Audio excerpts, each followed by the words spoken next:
Welcome to Growing Minds Through Stories. Here, stories come alive to inspire, teach, and spark your imagination. Hit subscribe and join the journey. Let's grow together. Beni को अपना जन्मदिन बहुत पसंद था। उसे उपहार बहुत अच्छे लगते थे। उसे केक बहुत पसंद था। हर साल वह उस दिन का बेसब्री से इंतजार करता था जब वह अपने दोस्तों और परिवार के साथ जश्न मना सके। उपहार खोलने और अपने केक पर मोमबत्तियां बुझाने का उत्साह उसके दिल को खुशी से भर देता था। इस साल बेनी 7 साल का हो रहा था। वह दिन गिन रहा था और वह जिससे भी मिलता उससे अपने आने वाले जन्मदिन के बारे में बताता। 7 उसे एक बड़ी संख्या की तरह लग रहा था, एक बड़े बच्चे बनने के करीब एक कदम। उसे एक अच्छे खिलौने की उम्मीद थी। दिन आ गया। हर जगह उपहार ही उपहार थे। बेनी ने उत्सुक हाथों से उन्हें खोला। उसकी आंखें उम्मीद से चमक रही थीं। हर उपहार में मस्ती और रोमांच का वादा था। उसे एक रेस कार मिली। यह चमकदार और तेज थी, जैसा उसने सोचा था। बेनी घर के चारों ओर इसे दौड़ाने का इंतजार नहीं कर सकता था। जैसे ही वह इसे फर्श पर झूम करता था, इंजन की आवाजें निकालता था। उसे एक चुटकुला किताब मिली। बेनी को चुटकुले सुनाना बहुत पसंद था और यह किताब नए चुटकुलों से भरी हुई थी, जिससे वह अपने दोस्तों को हंसा सके। वह पन्ने पलटता रहा, मजेदार तस्वीरों और मूर्खतापूर्ण पंचलाइनों पर हंसता रहा। फिर उसने दादाजी से एक उपहार देखा। उसने उत्सुकता से उसे खोला, यह सोचकर कि इस साल दादाजी ने उसके लिए कौन सा खास सरप्राइज चुना है। यह एक गुल्लक थी। बेनी उदास था। उसने एक और खिलौने की उम्मीद की थी, ऐसा कुछ जिससे वह तुरंत खेल सके। गुल्लक उसके अन्य उपहारों की तुलना में उबाऊ लग रही थी। गुल्लक कोई खिलौना नहीं था। बेनी खेलना चाहता था। उसे समझ नहीं आया कि दादाजी उसे इतनी नीरस चीज क्यों देंगे। उसे निराशा हुई। उसने गुल्लक को मेज पर छोड़ दिया। यह वहीं पड़ी रही। बेनी ने अपना ध्यान अपने नए खिलौनों की ओर लगाया। वह अपनी नई कार चलाने गया। लिविंग रूम उसका रेसर ट्रैक बन गया और वह अपने पसंदीदा नए खिलौने के साथ खेलने के मजे में खो गया। लेकिन आज कुछ अलग था। जैसे ही वह खेलता रहा, वह इस भावना को दूर नहीं कर सका कि वह कुछ महत्वपूर्ण खो रहा है। गुल्लक, हालांकि कोई खिलौना नहीं था, ऐसा लग रहा था कि उसमें कोई रहस्य है जिसे उसे अभी तक खोजना है। दादाजी ने बेनी का उदास चेहरा देखा। वह उसके बगल में बैठ गए। क्या हुआ बेनी? उन्होंने पूछा। मुझे एक खिलौना चाहिए था, बेनी बुदबुदाया। गुल्लक नहीं, दादाजी मुस्कुरा दिए। यह कोई मामूली बैंक नहीं है, उन्होंने कहा। यह एक खास दोस्त है। यह आपको पैसे बचाने में मदद करता है, दादाजी ने समझाया। यह आपको धैर्य सिखाता है। आप देखेंगे यह फायदेमंद है। बेनी उलझन में था, लेकिन दादाजी से चमकदार सिक्का ले लिया। बेनी ने सिक्के को देखा। यह पहला सिक्का था जिसे उसने कभी बचाया था और यह उसे खास लगा। उसने इसकी चमक और रोशनी में इसके जगमगाने के तरीके की प्रशंसा की। यह चमकदार और चमकीला था। बेनी जानता था कि पैसे बचाना महत्वपूर्ण है और वह इस सिक्के से शुरुआत करना चाहता था। उसने इसे गुल्लक में डालने का फैसला किया। जैसे ही उसने सिक्के की खनक अंदर सुनी, उसे गर्व महसूस हुआ। यह उसकी बचत यात्रा की शुरुआत थी।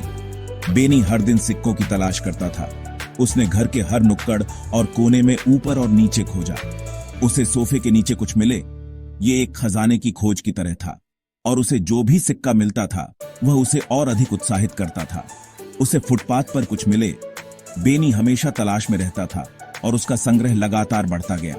हर सिक्का सीधा उसके गुल्लक में जाता था। उसे सिक्कों के गिरने की आवाज सुनना अच्छा लगता था, ये जानते हुए कि वह अपने लक्ष्य के करीब पहुंच रहा है। एक दिन बेनी ने एक खिलौना देखा जो वह वास्तव में चाहता था। यह एक चमकदार खिलौना था जिसने तुरंत उसकी नजर खींच ली। यह एक रिमोट कंट्रोल वाला रोबोट था, लेकिन यह महंगा था। बेनी जानता था कि उसे इसे खरीदने के लिए बहुत अधिक बचत करनी होगी। बेनी इसे बहुत बुरी तरह से चाहता था। वह पहले से ही इसके साथ खेलने की कल्पना कर सकता था। इसकी हरकत को नियंत्रित कर रहा था। उसने अपने गुल्लक के पैसों का इस्तेमाल करने के बारे में सोचा, लेकिन वह यह भी जानता था कि बचत करना महत्वपूर्ण है और वह यह सुनिश्चित करना चाहता था कि उसके पास कुछ खास के लिए पर्याप्त हो। भाग 4, बेनी की बड़ी खरीदारी। बेनी ने अपना गुल्लक पकड़ रखा था। यह भारी होता जा रहा था। उसने इसे हिलाया। इससे खनकने की आवाज आई। बेनी ने अंदर सभी सिक्कों की कल्पना की। उसने सोचा कि दादाजी ने क्या कहा, धैर्य, फायदेमंद, शायद वह रोबोट के लिए बचत कर सकता है। बेनी ने इंतजार करने का फैसला किया। वह अपने सिक्के बचाता रहा। हफ्ते महीनों में बदल गए। आखिरकार वह दिन आ ही गया। बेनी का गुल्लक भर गया था। भाग 5, बचत का आनंद। बेनी अपने दादाजी के साथ दुकान पर गया।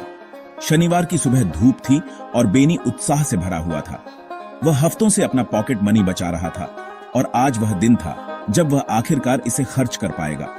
उसने ध्यान से सारे सिक्के बाहर निकाल दिए। प्रत्येक सिक्का धैर्य और अनुशासन के एक क्षण का प्रतिनिधित्व करता था। बेनी ने अपने पैसे छोटी, कम अर्थपूर्ण चीजों पर खर्च करने के प्रलोभन का विरोध किया था। उसके पास रोबोट खरीदने के लिए पर्याप्त था। चमकदार लाल रोबोट जिसे वह महीनों से देख रहा था, आखिरकार उसका हो गया। उपलब्धि की भावना बहुत अधिक थी। बेनी ने इतना गर्व कभी महसूस नहीं किया था। उसने महसूस किया कि बचत का आनंद केवल अंतिम इनाम के बारे में नहीं था, बल्कि यात्रा और रास्ते में सीखे गए सबक के बारे में भी था। उसने सीखा कि बचत करना आसान नहीं था। ऐसे समय थे जब वह हार मान लेना चाहता था, लेकिन उसने दृढ़ता दिखाई। अनुभव ने उसे कड़ी मेहनत और दृढ़ संकल्प का मूल्य सिखाया, लेकिन यह इसके लायक था। अपने लक्ष्य को प्राप्त करने की संतुष्टि ने सभी बलिदानों को सार्थक बना दिया। रोबोट और भी खास था क्योंकि उसने इसे कमाया था। जब भी वह इसके साथ खेलता था, उसे अपनी कड़ी मेहनत और समर्पण की याद आती थी। बेनी ने दादाजी के गुल्लक को गले लगाया। यह उसकी उपलब्धि का प्रतीक था और उसे अपने परिवार से मिले समर्थन की याद दिलाता था। वह अपने अगले बड़े साहसिक कार्य के लिए बचत शुरू करने का इंतजार नहीं कर सकता था। अनुभव ने बेनी में बचत के लिए एक जुनून पैदा कर दिया था और वह पहले से ही अपने अगले लक्ष्य के बारे में सोच रहा था। उसने सीखा कि धैर्य अपने आप में एक इनाम हो सकता है। बचत की यात्रा ने बेनी को सिखाया कि अच्छी चीजें उन्हीं को मिलती हैं जो इंतजार करते हैं, और कड़ी मेहनत और दृढ़ता से अर्जित किए जाने पर पुरस्कार और भी मीठे होते हैं। Enjoyed the content? Don't forget to like, share, and subscribe to my channel Growing Minds Through Stories for more amazing videos. Hit the bell icon to stay updated with the latest uploads. Your support means the world.